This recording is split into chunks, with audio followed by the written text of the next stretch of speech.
마지막 4장 같은 경우는 성공적인 데이터 분석, 그리고 그 성공적인 데이터 분석 후에 우리가 의사결정을 정말 성공적으로 하기 위해서 필요한 세 가지 요소를 설명드리는 내용입니다. 물론 앞에 있던 내용들, 그리고 뒤에 배울 내용 많은 것들이 중요하긴 한데, 지금 배울 이 세 가지 요소가 어찌 보면 실제로 데이터 분석의 성공과 실패를 가르는 내용일 수도 있습니다. 그만큼 너무나 중요한 내용이고, 아마 뒤로 갈수록 이 내용에 대해서 얘기할 일은 없을 겁니다, 아마. 지금 얘기하는 게 처음이자 마지막이 될 가능성이 높습니다. 왜 그렇습니까? 이렇게 중요하면 자주 얘기되는 거 아닙니까? 맞는데 이 내용이 정말로 너무나 중요하고 실제 비즈니스 또는 금융 문제, 사회 문제, 우리의 일상적인 삶의 문제를 푸는데 키 포인트이긴 한데 내용이 많지는 않습니다. 그 복잡하지도 않습니다. 너무나 당연하고 뻔한 얘기입니다. 그런데 우리가 데이터 분석을 배우고 이걸 사용한 어떤 비즈니스 문제, 금융, 사회, 현실 문제를 풀다 보면 제가 앞에서도 넌지시 얘기했지만 수많은 기술적인, 테크놀로지적인, 수학적인, 통계적인, 알고리즘적인 수많은 것들을 배우다 보니까 거기에 함몰돼서 이 세 가지를 자꾸 놓칩니다. 저도 가끔 그럽니다. 너무 복잡한 세상에 살다 보니까 이 복잡한 것들에 빠져있다 보니까 이 단순하지만 너무 강력한, 너무 트리비얼한 이 세 가지 요소를 너무 자주 놓치고 있기 때문에 그래요. 그래서 내용 자체는 간단하고 심플한데 이걸 실제로 데이터 분석하다 보면 놓치기 때문에 그런 면에 있어서 중요하다고 말씀드리는 겁니다. 자, 이 세 가지 요소가 무언가를 설명하기 전에 약간은 과장을 좀 포함한 말로 시작을 하고 있습니다. 아마도 이 세 가지 요소는 성공한 사람들이라면 기본적으로 갖추고 있을 겁니다.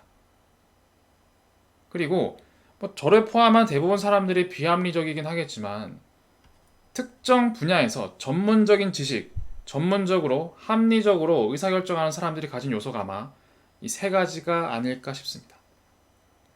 그리고 좀 과장을 보태면 아마 이 세 가지를 보유한 분이시라면 어딜 가셔도 정말 세상에서 선호하는 인재상이 될 수 있을 겁니다. 그리고 이 세 가지를 보유한다면 오늘의 나보다 내일의 여러분들은 훨씬 발전해 있을 겁니다.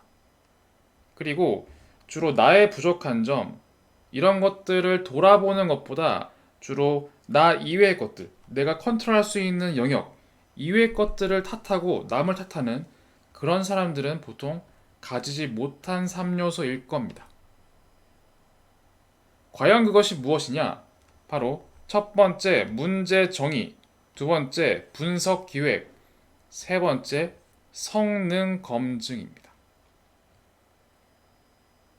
자, 앞서서 데이터 분석에 도대체 이 데이터 분석 단계마다 어떤 도구가 쓰이고 있고 단계가 어떻게 되는지 정리를 한번 했었죠. 아래와 같습니다. 데이터 시각화, 기술적 분석, 그리고 상관관계, 인과관계. 이것들은 결국 나의 데이터가 어떻게 생겼는지, 그 관계들은 어떠한지 아는 게 포인트였습니다. 그게 첫 번째였죠. 그리고 두 번째, 통계 추론과 알고리즘 학습. 통계란 샘플에서 전체 집단을 아는 것. 알고리즘 한다는 건 과거 데이터로 우리의 미래를 알고 싶다 라는 관점의 모델링이라고 했습니다. 굳이 이름을 붙이자면 앞에 세 개는 데이터에 좀 더 관심이 있는 거고 뒤에 두 개, 통계 추론과 알고리즘 학습은 이 데이터를 기반해서 데이터 속에서 내가 주장하고자 하는 근거를 모두 모아 모델로 표현하는 것이었습니다.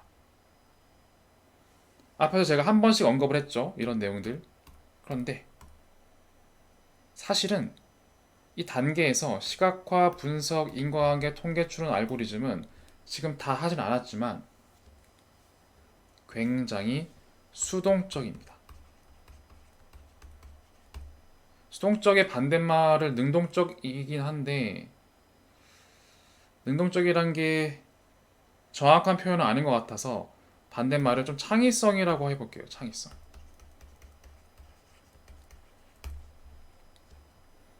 여러분들이 데이터 분석을 하고 싶은 건 알겠는데 그 단계를 쭉 따라가는 건 다소 수동적입니다. 대신 굉장히 좀 복잡한 내용들이 많습니다. 한 단계 한 단계 그 복잡한 내용들을 하나하나 배워서 수동적으로 나열하고 실행하면 그냥 데이터 분석이 사실 됩니다. 그만큼 복잡하지만 마치 공장에서 자동차를 찍어내고 공장에서 반도체를 찍어내고 그 프로세스가 정형화된 것처럼 굉장히 정형화되어 있습니다. 그런데 실제 데이터 분석을 성공시키기 위해서는 이 수동적인 절차, 이 정형화된 절차가 중요하다기보다 더 중요한 건 사실은 창의성입니다. 여기 통계, 확률, 컴퓨터, 통계, 확률, 컴퓨터 느낌이 오실 수 있지만 그 어디에도 창의적인 게 들어갈 가능성은 상대적으로 적습니다. 그럼 도대체 어디에 창의성이 들어갑니까?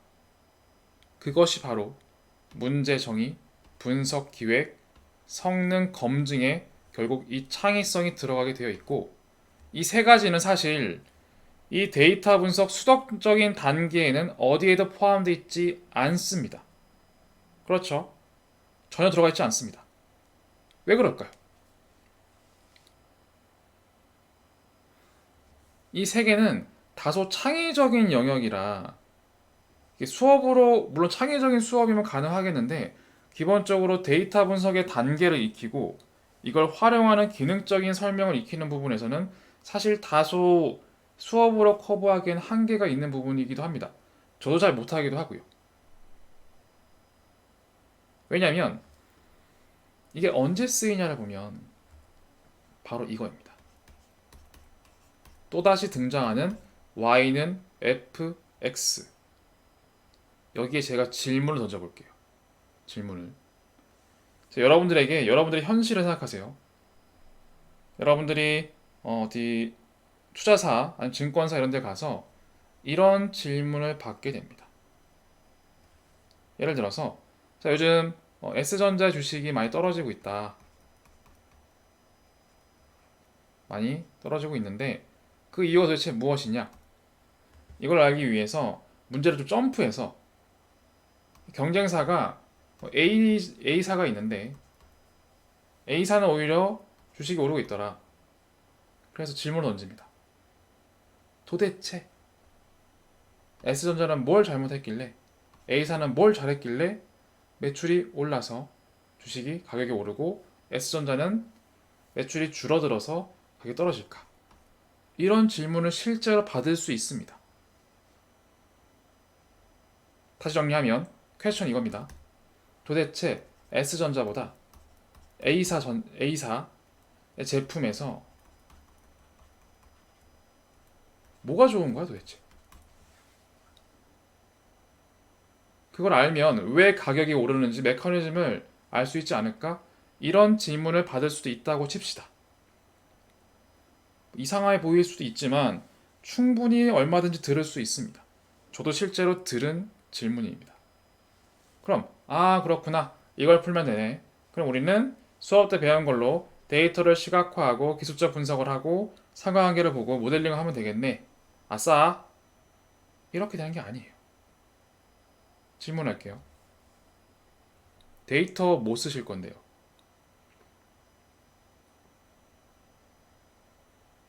무슨 데이터 쓸 건데요? 당연히 S전자 데이터랑 A전자 데이터 아닐까요? 누가 준대요, 그거? 획득할 수 있을까요? 쉽지 않습니다. 아니, 질문이 두 회사의 제품의 사용을 어떻게 잘하는지, 뭐가 좋은 건지 알려면 두 회사의 제품의 사용 데이터를 봐야 되는 거 아닙니까? 맞아요. 없다면 어떻게 하실 겁니까? 없을 가능성이 높습니다. 아니 여러분들이 이 두 회사 중에 데이터를 얻기 위해 한 곳에 입사를 했다고 칩시다. 아싸, 저는 여기 입사했다. 여기서 데이터가 있으니 이 데이터를 봐야지. 그럼 하나만 얻었죠. A사는 없죠. 비교할 수가 없습니다. 데이터가 있는 건가요? 과연 그게? 없습니다. 이게 현실입니다. 우린 데이터가 있다 라고 생각하지만 현실적인 면에선 데이터가 없을 가능성이 굉장히 많습니다. 데이터가 없다는 게 진짜 내가 원하는 데이터가 없을 수가 있습니다. 그러면은 어쩔 수 없으니까 공개된 데이터 쓰면 되는 거 아닌가요? 자, S전자, A전자의 금융 뭐 이런 데이터를 보면 되는 거 아닙니까? 매출 정보, 네, 쿼터리 발표하는 뭐 영업이익, ROI 이런 것들 있죠? 여러 가지가 있을 거예요. 그런 데이터를 공개하고 있습니다. 이런 거 보면 되는 거 아닙니까? 매출, ROI라고 합시다. 마케팅 비용. 이 두 회사 모두 다 이 세 가지 마케팅 비용, 매출, ROI 뭐 이런 데이터 있다고 칠게요. 여러분 생각을 해보세요. 아무리 인공지능 데이터고 빅데이터고 인공지능이고 마케팅 비용, 매출, ROI에 관련된 패널 데이터밖에 없는데 S사와 A사의 제품 사용성 비교를 할 수 있을까요? 없습니다. 사실 이건 지극히 현실적인 내용입니다. 현실적인 내용. 그래서 제가 이 얘기를 뒤에서 할 리가 없다고 하는 겁니다. 현실에서는 어찌 보면은 아무 문제나 다 풀 수 있는 게 아니에요, 결국. 이걸 해보라고 하셨는데 이렇게 얘기할 수밖에 없습니다. 데이터가 없어서 못하겠습니다. 이렇게 얘기를 할 수밖에 없습니다.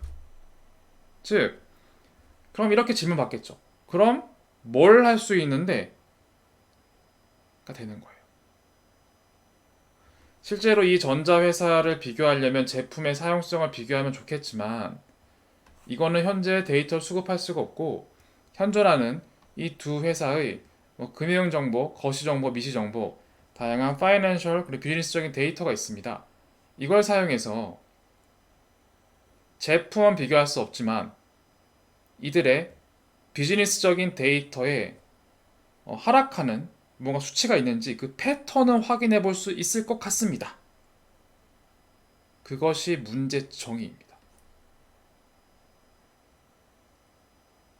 아무 문제나 다 푸는 게 아닙니다. 실제로 어떤 질문을 받던 이 문제 정의의 뜻은 우리 삶에 발생하고 있는 많은 문제들을 데이터 분석의 관점으로 실제 풀 수 있는 문제로 바꿔야 합니다. 그것이 문제 정의입니다. 이것은 지극히 창의적인 문제입니다. 데이터 단계에 포함되어 있지가 않습니다. 그래서 제가 질문을 바꿨습니다. Q를 S와 A사의 비즈니스 데이터에서 왜 한쪽은 하락하고 한쪽은 상승하는지 알기 위해서 다른 비즈니스 데이터 중에서 혹시 하락 패턴이 나타나는 다른 서브 데이터가 있지 않을까요? 이거는 한번 확인해 볼 수 있을 것 같습니다. 이렇게 문제를 바꾼다는 겁니다. 자, 그러면 두 번째, 분석 기획은 무엇입니까? 분석 기획은 이겁니다. 제가 앞에서 써놓고 계속 말을 안 하고 있는 y는 fx입니다. 앞에선 제가 x와 y를 거의 고정시켜 놓고 얘기를 했습니다. y는 뭐고요? 매출이고요. x는 마케팅 비용입니다. 그리고 x는 우리의 샘플 데이터고 y는 전체 데이터입니다. 그런 얘기 했었죠. 그런데 질문을 던지겠습니다. 도대체 누가 어떻게 x와 y를 정합니까?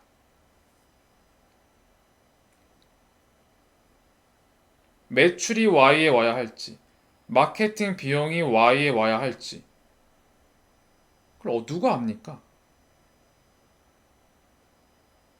그거는 어디에도 정답이 없습니다. 그 어떠한 데이터 분석 단계에도 그런 내용은 들어가 있지 않습니다. 즉, 분석 기획이란 무엇이냐면 실제 내가 문제 정의를 통해서 새롭게 문제를 정의한 다음에 이걸 어떤 건 X로, 어떤 건 Y로, 어떤 걸 F로 삼아야 할지 그 후보들을 만들어야 합니다. 후보들. 아니, 빅데이터니까 다 넣으면 되는 거 아닙니까? 그거는 이상적인 얘기죠. 우리의 PC 사양이 그렇게 좋지 않을 수도 있고 상황이 다를 수도 있습니다. 그 데이터를 무작정 다 때려 넣을 만한 그게 좋은 PC가 아닐 수도 있고요. 그리고 그러려면 돈이 많이 들어갑니다. 현실적인 이슈라는 거죠. 즉, 처음에 X로 사용할 데이터는 뭘로 할 건데요? 그리고 제가 질문을 바꿨죠. S와 A의 비즈니스의 관계를 확인하기 위해서 서브 데이터, 패턴이 달라지는 서브 데이터를 알고 싶습니다. 라고 했지. 여기에, 그 어디에도 X를 어떤 데이터를 종속 변수로 쓰고 어떤 데이터를 독립 변수로 쓰겠다. 이렇게 써 있습니까? 안 써 있습니다. 따라서 분석 기획은 실제로 내가 사용할 수 있는 Y의 후보들, 그리고 실제 사용할 수 있는 X의 후보들, 동시에 내가 이 문제를 풀기 위해 어떠한 F 후보들을 쓸 수 있는지 결정하는 게 분석 기획입니다. 그냥 좋은 거 쓰면 되는 거 아닙니까? 마음대로 해보세요. 자, 봅시다. S와 A의 스탁 움직임이 다른데 이런 스탁 움직임을 다르게 하려면 어떤 하위적인 비즈니스적인 데이터의 변화가 있을 거야. 이걸 찾아와 라고 했는데 이때 Y는 뭘로 할래요? 매출로 하실래요? X는 뭘로 할까요? 마케팅 비용으로 할까요? F는 뭘로 할까요? 인공지능이요? 그럼 이게 해결되나요? 서브 데이터가 나오나요? 안 나옵니다. 아니, 매출, 인공지능, 마케팅 비용인데 무슨 서브 데이터가 나옵니까? 그렇죠. 이건 물론 지금 쭉 얘기하자면 저도 해본 기록이 있으니까 얘기할 수 있는데 포인트는 뭐냐? 창의성입니다. 실제 문제를 데이터 관점에서 어떤 걸 X로 놓고 어떤 걸 Y로 넣고 그 문제를 해결하기 위해선 어떤 F를 써야 합니까? F는 무조건 좋은 기술을 다 쓸 수 있는 게 아닙니다. 나중에 차차 배우실 겁니다. 문제에 따라 F는 달라집니다. 이해되시죠? 그럼 다시 정리하면 문제 정의라는 건 실제 우리가 현실에서 풀어야 할 문제가 있고 이거를 데이터 분석의 관점으로 문제를 바꾸는 걸 의미합니다. 그리고 분석 기획은 데이터 분석으로 바뀌어 있는 문제 관점에서 어떤 것들을 X로 쓰고 어떤 것들을 Y로 쓰고 어떤 것들을 F로 써야 하는지 이걸 확인하는 게 분석 기획입니다. 그러면 이 문제 정의와 분석 기획하면 끝납니까? 아닙니다. 마지막 사실은 분석 기획이 하나가 더 추가되어야 합니다. 뭐냐면 자, 지금 만약에 예를 들어서 X와 F와 Y의 후보가 다 정해졌다고 합시다. 그런 다음에 뭘 하는 거냐? 바로 이 데이터 분석 단계를 하나씩 하는 겁니다. 하나씩. 수동적으로 따라가면 됩니다. 아, 그럼 끝나는군요. 아닙니다. 안 끝납니다. 여기까지 왔다고 칩시다. 여기까지 와서 여러분들이 이 Y를 맞추는 문제로 바꿨는데 Y의 정확성이 여러분들의 PC로 봤을 때 90%라고 합시다. 와우, 높네. 과거 데이터로 봤을 때 인위적으로 내가 모델링한 결과가 많은 근거를 포함하고 있어. 그래서 실제로 과거의 현상을 90%나 재현해냈어. F를 사용해서. 엄청난 거죠? 엄청난 겁니다. 오케이, 굿. 했습니다. 보고도 하고 뭐 논문도 쓰고 뭐 이것저것 할 수가 있죠. 그런 다음에 현실로 갑니다. 자, 나는 이런 강력한 토르의 망치처럼 이런 게 있으니까 이걸로 비즈니스 한번 해볼까? 창업 한번 해볼까? 해보세요. 그래서 내일이 됐습니다. 내일에 예를 들어서 문제를 심플리파이해서 S전자 주식이 얼마인지 예측을 해볼게. 나는 과거에 90%의 가격을 다 맞췄으니까 할 수 있을 거야. 했습니다. 바로 못 맞추지. 못 맞춥니다. 못 맞추네. 그 다음날 맞추겠지? 못 맞춥니다. 계속 못 맞춥니다. 왜 그러느냐? 이렇게 얘기하는 게 나을 것 같아요. 실제 과거 데이터를 잘 맞춘다고 하더라도 미래 데이터를 잘 맞출 확률은 훨씬 적습니다. 제가 볼 때 60%만 돼도 정말 잘한 겁니다. 즉 10번 중에 6번은 맞추되 10번 중에 4번은 틀리게 돼 있습니다. 아니 왜 다릅니까? 당연히 다릅니다. 미래는 그 누구도 경험해보지 않은 겁니다. 그래도 쓰는 이유는 랜덤한 50%보다는 높기 때문이에요. 랜덤하게 그냥 원숭이한테 내일 가격 얼마인지 알려줘. 오를지 말지 알려줘. 그런 50%의 확률보다 높기 때문에 쓰는 겁니다. 너무 처참한데요? 아닙니다. 그러면 그냥 이렇게 하시던지요. 아니면 이거라도 하셔야 되죠. 지금 무슨 얘기냐면 성능 검증이라고 하는 건 사실 이 두 가지를 얘기하는 건데 실제로 여러분들이 PC에 앉아서 여러분들의 책상에 앉아서 프로그래밍을 통해서 과연 실제 90%의 정답이 나오느냐? 굉장히 어렵습니다. 엄청나게 어렵습니다. 현실과 달리. 그리고 설사 90이 나왔다고 해도 실제 미래, 실제 비즈니스로 갔을 때 이 성능이 동일하게 나오지 않고 더 떨어질 가능성이 높다는 겁니다. 그래서 이 데이터 분석 단계는 수동적으로 따라가는 게 끝이고 진짜 중요한 건 바로 이 문제정의, 분석 기회, 그리고 마지막 성능 검증입니다. 결국 여러분들은 이 90을 맞추는 거에서 보통 끝냅니다. 아싸 하고 끝냅니다. 그건 사실은 데이터 분석을 실제 비즈니스 써보지 않으신 분들인 거예요. 책 쓰고 싶으신 분들, 이런 분들. 실제는 무조건 떨어집니다. 그래서 실제 성능을 검증하려면 쉽지가 않고 이 성능을 올리는 게 우리는 여러분들의 PC에서 과거 데이터로 성능이 높은 것보다 훨씬 중요합니다. 너무 당연한 거잖아요. 우린 책상 위에 사는 게 아니에요. 책상 밖에서 삽니다. 학교 밖에서 삽니다. 그렇죠? 그 세상에서 맞아야 되는 거예요. 시험 문제 잘 맞추는 게 무슨 의미가 있습니까, 인생에? 아무 의미 없습니다. 학점이 잘 나오든 아니면 제가 평가하는 문제들을 잘 맞추는 게 여러분들 졸업을 한 이후에 아니면 다른 회사를 옮기신 이후에 무슨 도움이 됩니까? 아무 도움이 되지 않습니다. 그래서 이 성능 검증이란 정리하면 결국 내 테이블, 내 데스크, 어떤 책상 위의 성능이 아니라 실제 책상 밖, 집 밖, 학교 밖, 현실 삶에서의 정확성이 더 중요하다는 겁니다. 이거는 그 어디에도 포함되어 있지 않습니다. 그래서 분석 기획도 마찬가지인데 사실 분석 기획당에서 제가 X에는 뭘 후보로 써야 되는지 Y는 뭘 후보로 써야 되는지 F는 무엇을 후보로 써야 되는지라고 했죠. 사실 성능 검증은 어떻게 할 건데 이것도 분석 기획에 포함됩니다. 아니 이게 정확성인데 정확성을 하면 되는 거 아닌가요? 아니 그게 틀렸다는 거 아니에요. 수학적으로 책상 위에서 정확성을 측정하는 지표는 많이 있습니다. 그런데 현실 문제에서 성능을 어떻게 검증할 것인가 필요한 겁니다. 예를 들어서 이건 거예요.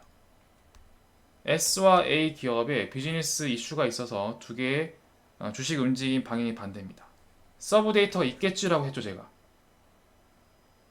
그럼 만약에 우리가 모델링을 해서 서브 데이터가 어, A1이라고 나왔다고 칠게요. answer 1. 또 누가 또 다른 데이터 사이언티스트가 해봤더니 A2라고 나왔어요. 또 다른 데이터 사이언티스트가 해봤더니 A3이 나왔습니다. A3. 이 세 가지의 후보가 나왔어요. 서브 데이터라고. 바로 이겁니다. 이 세 개 중에 뭐가 정답이에요? 이건 그 어떤 분석 단계에 포함되지 않습니다.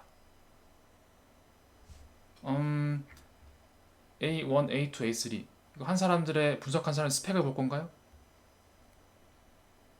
즉, 이 문제의 정답은 무엇인지 결정하는 그 성능 검증 지표라는 게 훨씬 중요합니다. 그렇죠?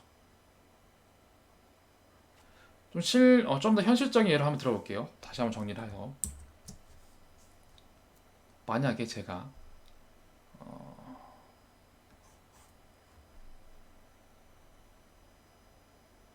어떤 스마트폰의 판매량이라고 할게요. 왔다 갔다 하겠죠. 그런데 이 판매량에 맞춰서 공장에선 판매가 이렇게 될 걸로 예상하고 있으니까 맞춰서 이만큼 수요에 맞게 제품을 만들어 할 거예요. 그렇죠? 근데 판매 수요와 달리 제품에 만드는 거는 여러 가지의 부품이 결합되죠. 부품이 결합돼 하나가 나오는데 이 하나의 제품을 만드는데 꽤 많은 시간이 걸릴 수 있습니다. 그렇죠? 그러면 기업 입장에서는 공장 입장에서 공장의 재고가 얼마나 되는 게 좋을까요? 재고. 공장의 재고가 적은 게 좋습니다. 즉, 이만큼 만들었는데 이만큼 팔려요. 그럼 재고가 쑥 내려가겠죠? 이렇게. 그럼 좋은데 만약에 이렇게 시간이 흘러서 이만큼 만들었는데 이만큼 팔려요. 수요가 많아요. 그러면 부족한 거죠, 이만큼. 이거 숄티지라고 합니다. 반면에 여기서 이만큼 만들었는데 이거밖에 안 팔려요. 이거밖에. 이건 다 재고죠. 이것도 문제고 이것도 문제입니다. 그렇죠. 둘 다 문제입니다. 둘 다 피해야 합니다. 그런데 둘 다 피해야 한다는 걸 알겠는데 우리가 그래서 어떻게 하냐면 가장 심플하게 y는 fx를 통해서 x는 뭐 데이터 이것저것 다 집어넣고 y는 무엇을 하냐면 공장의 재고를 예측해 봅시다 하는 거예요. 재고. 이걸 y로 합니다. y로 하고 공장의 재고량을 예측하는 알고리즘을 만드는 거예요. 이 단계를 따라서 잘 만드셨습니다. 그리고 얼마나 잘 예측했는지 평가하기 위해서 성능 검증을 위한 지표를 만듭니다. 어떤 지표냐면 과거 데이터로 봤을 때 실제로 재고가 이 과거 데이터를 쭉 가봤을 때 이렇게 됐었는데 정답을 알고 있죠? 내가 알고리즘 결과 나왔던 재고량이 뭐 이렇게 나왔어요. 이 두 개의 차이, 그러니까 얼마나 적은지 MSE라고 표현하는데 실제로 Y 예측치와 실제 Y 값의 제곱이라고 생각하시면 돼요. 그래서 봤더니 이렇게 잘 맞추고 있다. 오케이, 잘했어요. 이 지표를 씁니다. 검증 지표까지 만들었습니다. 만들었더니 이때 성능이 90%가 나왔어요. 과거 데이터 기준. 좋습니다. 이걸 실제 비즈니스 해볼게요. 비즈니스로 넘어가서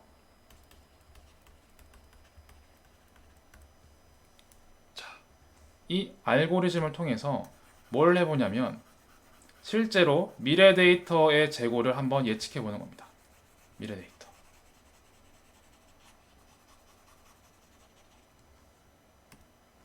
자, 두근두근 미래가 됐습니다.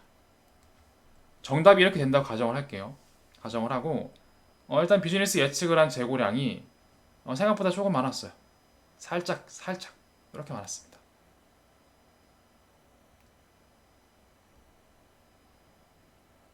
이렇게 됐다고 할게요.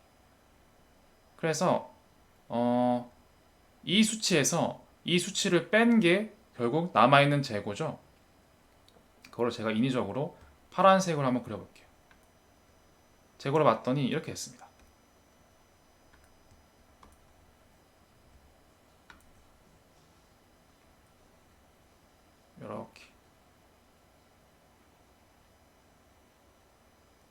이렇게 됐습니다. 나쁘지 않죠? 나쁘지 않습니다. 이때는 재고가 좀 부족했다가, 이때는 재고가 조금 남았다가, 이때는 재고가 조금 남고 부족하고 조금 남았습니다. 여전히 비즈니스의 정확성도 한 80이 나왔다고 칠게요. 80. 굉장히 성공적이죠. 그럴 것 같죠. MSE 기준에서는. 그러나 아닙니다. 왜 아니냐면 실제 이런 도메인적인 지식을 잘 몰라서 이렇게 되는 건데, 어떠한 기업도 사실은 이렇게 얘기할 가능성이 높습니다. 이 숄티지 부분 있죠, 마이너스 부분. 절대 일어나면 안 됩니다 라고 얘기합니다. 왜냐하면 이 뜻은 내가 생산한 것보다 고객이 더 많이 사간 거예요. 그래서 재고가 딸리는 거죠. 이럴 때 고객은 이 기업에 대한 가치가 급격하게 떨어집니다. 내가 원하는데 못 줘? 얘는 뭐야? 이렇게 됩니다. 그래서 대부분의 기업들은 전략적으로 일부러 이렇게 하는 게 아닌 이상은 숄티지를 굉장히 예민하게 여깁니다. 차라리 내가 돈을 더 내서 재고 비용을 더 내면 냈지 무조건 숄티지는 만들지 마세요라고 합니다. 이렇게. 이게 현실입니다. 실제로 비즈니스에서. 그럼 이제 문제가 생겨요. 그걸 모델링에 어떻게 넣으실래요? 아니, 과거 데이터 기준으로 이렇게 나왔고 이렇게 잘 맞췄는데 거의 이렇게 맞추면 안 되는 거였어요. 엄밀히 얘기하면 약간 남게 이렇게 예측했어야 됐던 거예요. 이게 되나요? 이 성능 검증 지표 앞에서 안 됩니다. 차차 배우시겠지만 알고리즘은 그냥 이 값을 줄이기 위해서 예측하는 거예요. 근데 더 좋은 결과가 있는데 일부러 에러를 더 늘리라고? 이렇게 알고리즘은 예측하지 못합니다. 환장하는 거죠. 그래서 무슨 얘기냐면 여기 나와 있는 MSE라는 표현은 여러분들의 PC, 데이터 분석, 책상 앞에서의 성능입니다. 전혀 쓸모없는 성능입니다. 현실에서. 비즈니스에서는 새로운 검증 지표가 무조건 필요합니다. 이건 잘 맞을지 모르겠지만 기업이 원하는 건 음수가 없는 거예요. 그쵸? 뭔지 제가 얘기는 할 수는 없지만 새로운 검증 지표가 무조건 필요합니다. 그건 누가 만드나요? 여러분이 만듭니다. 바로 제가 지우긴 했지만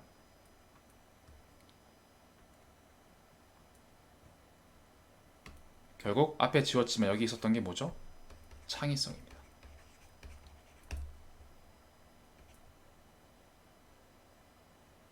자, 다시 정리 드릴게요. 결국 진짜 성공적인 데이터 분석, 데이터를 사용해서 투자를 성공시키던 아니면 실제 비즈니스를 성공시키던 그런 관점에서 필요한 건 사실 이 데이터 분석의 단계가 맞는데 이건 당연한 거고 진짜 중요한 건 바로 이 세 가지라는 거예요. 문제 정의. 아무 질문이나 풀 수 있는 게 아닙니다. 데이터 분석 관점의 질문으로 바꿀 수 있는 창의성이 필요합니다. 분석 기획. 정의된 문제를 실제 해결하기 위해서 어떠한 Y, 어떠한 F, 어떠한 X, 심지어 플러스 검증까지 어떻게 비즈니스의 성능을 검증할지까지 그 창의성이 필요합니다. 그리고 마지막에 성능 검증. 단순히 내가 책상에서의 성능 검증이 중요한 게 아니라 실제 미래, 현업에서의 성능 검증이 제일 중요합니다. 이 세 개 중에 하나라도 없으면 데이터 분석을 여러분들이 해볼 수는 있지만 절대 사용되지 않습니다. 다 버려집니다. 너무 무섭죠? 충격적이죠? 이거 힘든 거 이렇게 어려운 거 있으면 안 하는 거였는데 이런 싶으신 분도 계실 거예요. 근데 그렇게 충격먹을 게 아니에요. 이건 인간이 그렇게 살고 있어요, 이미. 인간이. 잠시 올라가면 여기 있었죠. 애초에 우리가 분석 단계라고 하는 건 사람이 하고 있는 이런 프로세스를 그냥 똑같이 따라한 것밖에 없습니다. 근데 이거는 사람도 마찬가지예요. 제가 방금 얘기했던 여기 나오는 문제정의, 분석기의 성능 검증은 사실은 데이터 분석 얘기가 아닙니다. 제가 그래서 처음이자 마지막으로 아마 얘기하게 될 거라고 한 거예요. 이건 데이터 분석 얘기가 아닙니다, 전혀. 우리의 삶의 문제입니다. 삶의 문제. 현실 문제입니다. 사람도 마찬가지로 데이터 분석 안 한다고 칩시다. 그러면 우리는 무언가 투자 전략을 만들거나 비즈니스를 성공시키고 싶거나 창업을 하거나 무언가 요구가 있죠. 그 문제를 달성하기 위해서 원인을 분석하고 검색하고 이유를 들고 근거를 만들고 검증하고 욕합니다. 그렇죠? 제대로 해본 적이 별로 없을 거예요. 마찬가지예요. 진짜 내가 이거 성공시키려면 이 프로세스가 중요한 게 아니라 이 프로세스는 당연히 훨씬 합리적으로 효율적으로 해야 하고 이걸 하기 위해서 현상을 봤는데 이 현상을 어떤 문제라고 봐야 되지? 그 문제 정의가 필요하고 문제 정의가 잘 돼야 그런 다음에 어떤 걸 관찰하지? 어떤 걸 검색하지? 그리고 나는 뭐라고 주장해야 되지? 그 주장한 바가 실제로 어떻게 검증하지? 지금 저는 단순하게 옆에 있는 사람한테 물어보고 의견이 같으면 좋은 사람 아니면 욕하는 얘기 썼지만 실제로는 정말 성공하신 사람들은 끊임없이 수많은 사람들에게 끊임없이 검증합니다. 욕하고 끝이 아니라 욕을 받아들여서 다시 한번 문제, 관찰, 주장, 검증, 해결 언제까지? 해결될 때까지 합니다. 애초에 사람이 하든 데이터 분석 도구를 쓰던 방금 얘기했던 문제정의 분석기획 성능 검증은 그냥 우리의 삶이에요.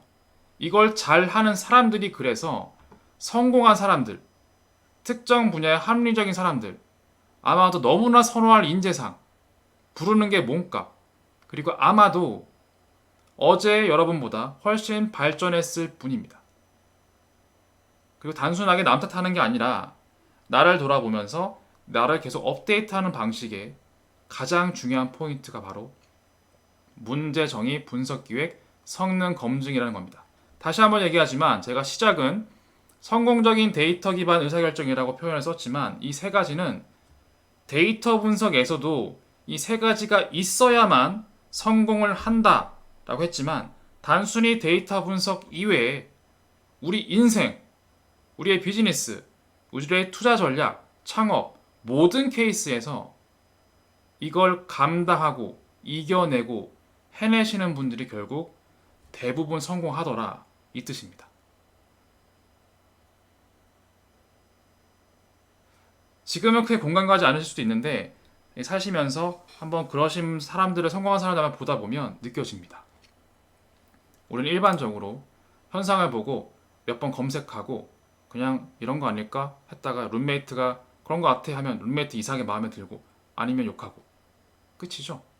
사실 나를 다시 한번 돌아보거나 그 현상을 그러면은 다시 한번 원인을 파악해 볼까 이렇게 하는 사람 잘 없습니다. 왜?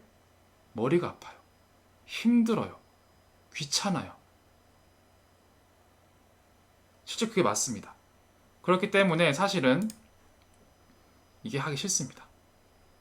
창의적인 건 머리가 아픕니다. 그냥 수동적으로 따라한 다음에 뭐 예를 들어서 그냥 학점 잘 주는 거, 과제 적은 거, 안 힘든 거 그런 것만 주로 찾습니다. 회사도 마찬가지입니다. 회사에 가셔도 어느 정도 욕심이 있거나 이런 데 익숙하신 분들은 아닌데, 그렇지 않은 분들은 좀 더 편한 부서, 오래 갈 수 있는 부서, 그럴 회사, 안정적인 회사, 안 힘든 회사, 안 힘든데 돈 많이 주는 회사, 편한 회사만 찾습니다. 그거는 대부분 이 창의적인 문제 정의, 분석 기회, 성능 검증을 하지 않는 것들입니다. 주로 그냥 수동적으로 그냥 이것만 하고 싶은 거야. 이 네 가지만. 그것만 하고 싶은 거예요. 그래서 그냥 어제의 나와 오늘의 나가 별 다르지 않는 거.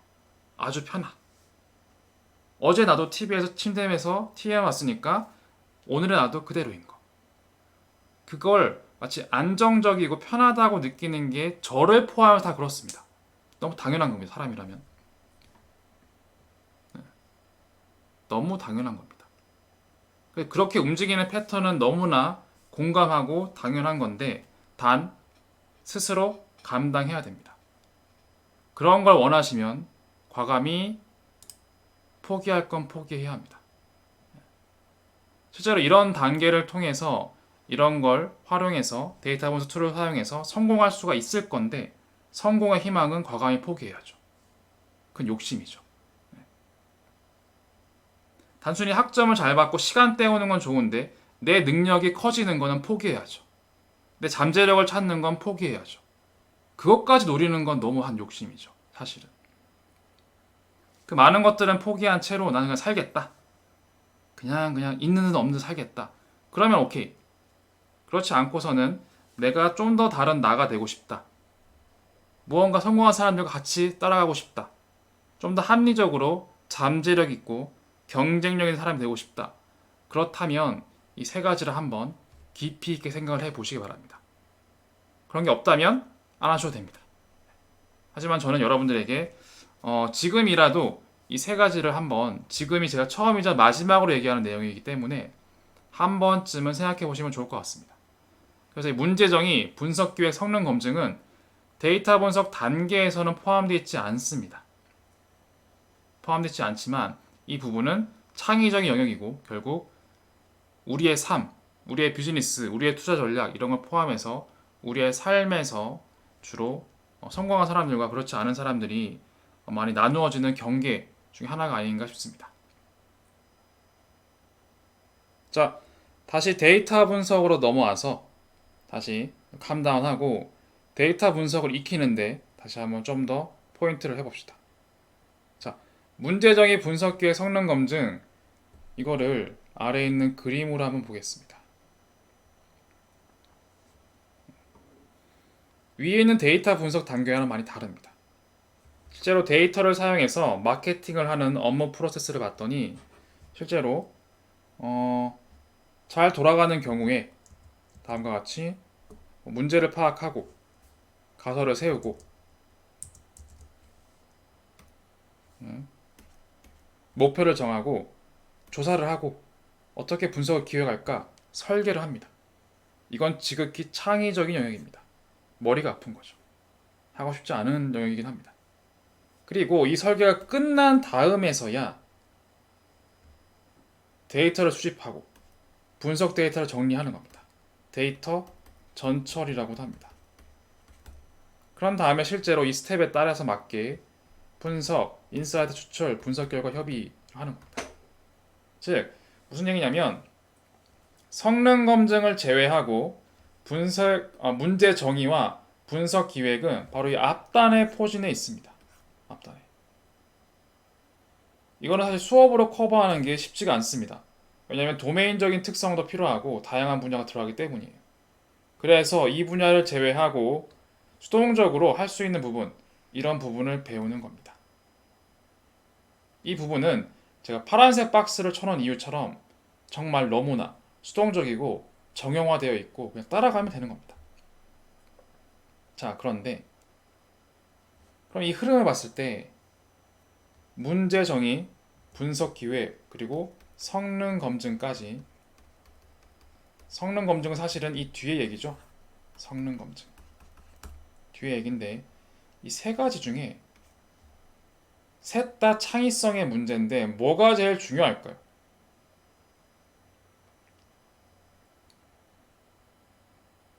당연히 앞에 있는 게 제일 중요합니다. 문제 정의가 제일 중요하고 그 다음 분석 기획, 그 다음 성능 검증이 중요합니다. 왜냐면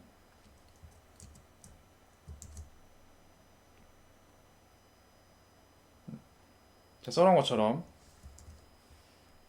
그 중에서 문제 정의와 분석 기획이 전체 분석 단계에서 가장 중요하고 그 이유는 문제가 정의돼야 분석 기획으로 넘어가기 때문입니다. 그리고 분석 기획이 준비가 돼야 사실 데이터 분석을 하는 거죠.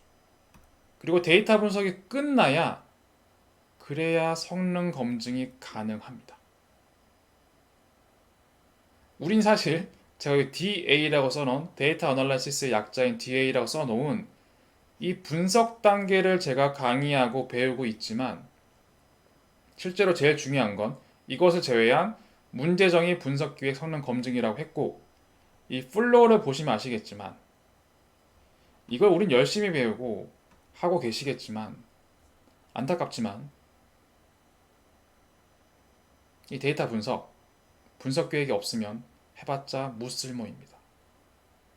즉 데이터 분석 해봤자 문제 정의가 없으면 무쓸모입니다.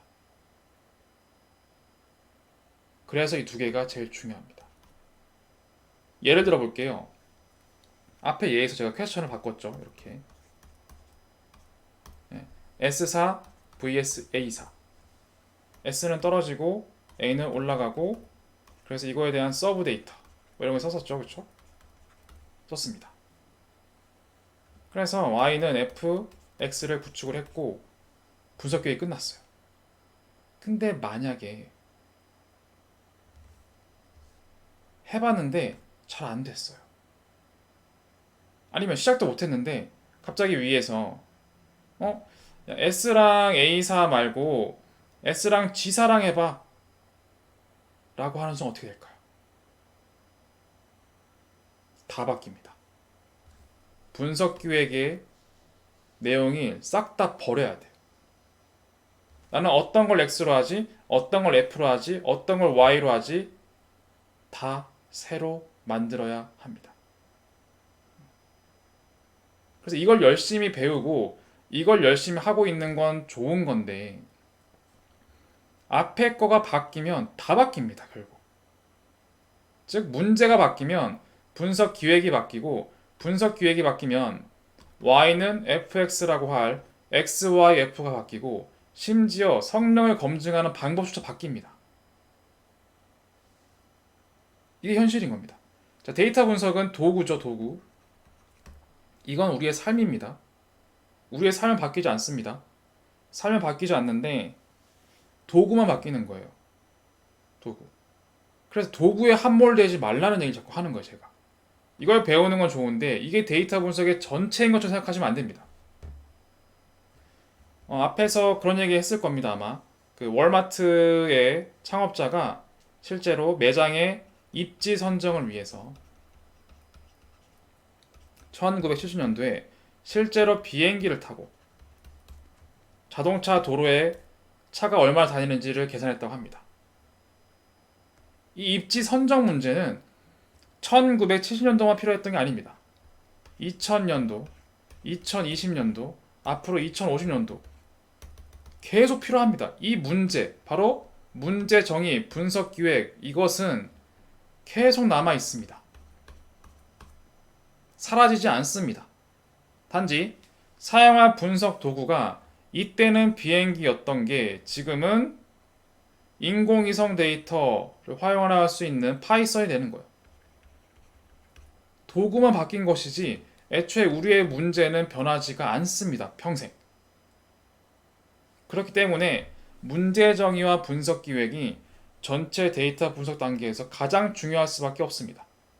이것이 바뀌면 데이터 분석이 다 바뀝니다. 모든 단계가.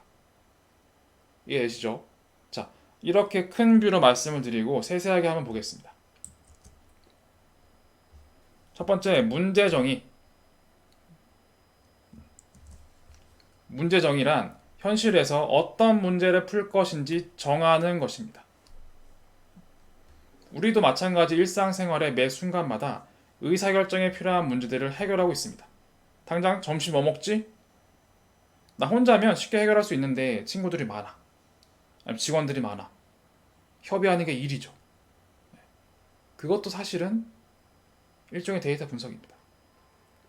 마찬가지로 비즈니스 문제, 우리의 삶의 문제, 경제 문제, 사회 문제, 금융 문제, 그 모든 것들도 결국 해결해야 할 문제가 존재하는 겁니다.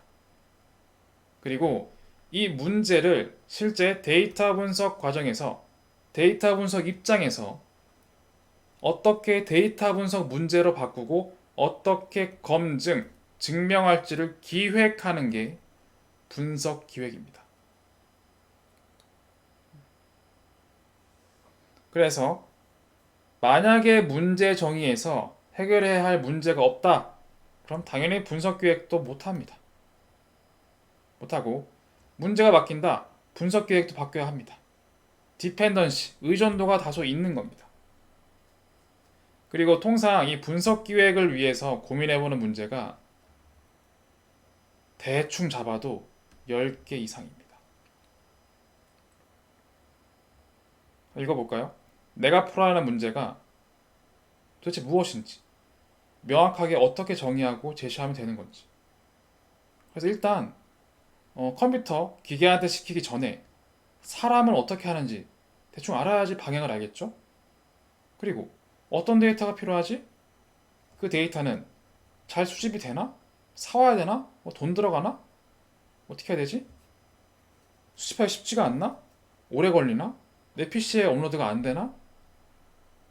그리고 그 데이터는 언제부터 언제까지로 하지? 어떤 기간 동안? 과거 1년이면 되나? 2년? 3년? 10년? 누구를 대상으로 하지? 한국? 미국? 그리고 데이터가 있다고 칩시다. 적절한 데이터 양은 도대체 얼마만큼이지? 더 모아야 되나? 이 정도면 되나? 그쵸? 또 어떤 실험을 해야 되지? 즉, 어떤 F, 어떤 알고리즘을 써서 내가 이 문제를 해결할 수 있지? 그 F의 후보는 무엇이지? 만약에 잘 진행이 된다면 어떤 결과가 예상되지? 가지고 있어야 돼요. 아, 우리는 빅데이터와 인공지능을 썼습니다. 결과가 나왔고 그냥 믿으세요. 아니죠. 인공지능의 할아버지가 와도 믿을 수 없습니다. 대략 어떠한 결과가 나오길 바라는 게 있을 거고 거기에 얼마나 가까운지를 보는 게 데이터 분석입니다. 그냥 모래성을 쌓는 게 아닙니다. 그리고 실제 그 결과가 비즈니스에 적용 가능한가? 솔루션 만들 수 있는가? 이런 것들을 다 고려해야 합니다. 그리고 사실 하나 더 있습니다. 플러스 알파가 있습니다. 정말 중요한 게 있습니다. 이건 혼자만의 생각이 아닙니다. 여러분들을 포함한 집단, 조직, 모든 구성원들의 합의가 있어야겠죠. 합의가 없으면 전쟁이 납니다. 저는 이런 고객 대상으로 1년치만 했어요. 그래서 막 실험을 하고 있어요. YNFX만 돌리고 있습니다. 갑자기 누가 이렇게 질문합니다. 저 같은 사람이 와서 1년 너무 짧은데요? 왜냐하면 작년 1년 동안엔 특정한 질병이 유행했어서 패턴이 일반적이지 않습니다. 최소 10년 해야 되지 않을까요?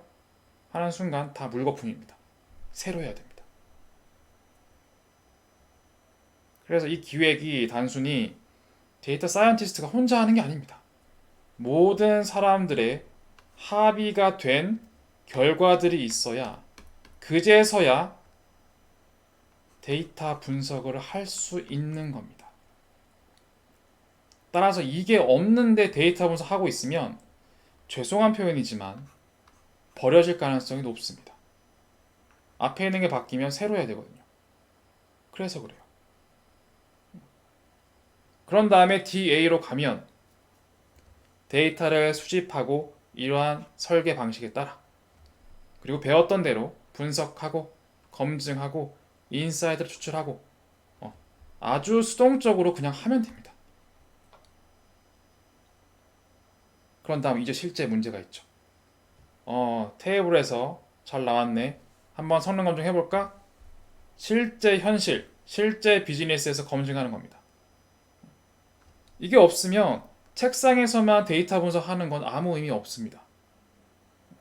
그리고 당연히 분석 기획 단계에서 어떻게 현실 문제를 검증할지 그 수단도 있어야겠죠. 이게 없다면 당연히 성능 검증 안 됩니다. 아까 얘기했던 대로 재고처럼 숄티지가 음수가 없어야 돼요. 그거를 어떻게 데이터 분석 관점에서 발생하지 않도록 하실래요?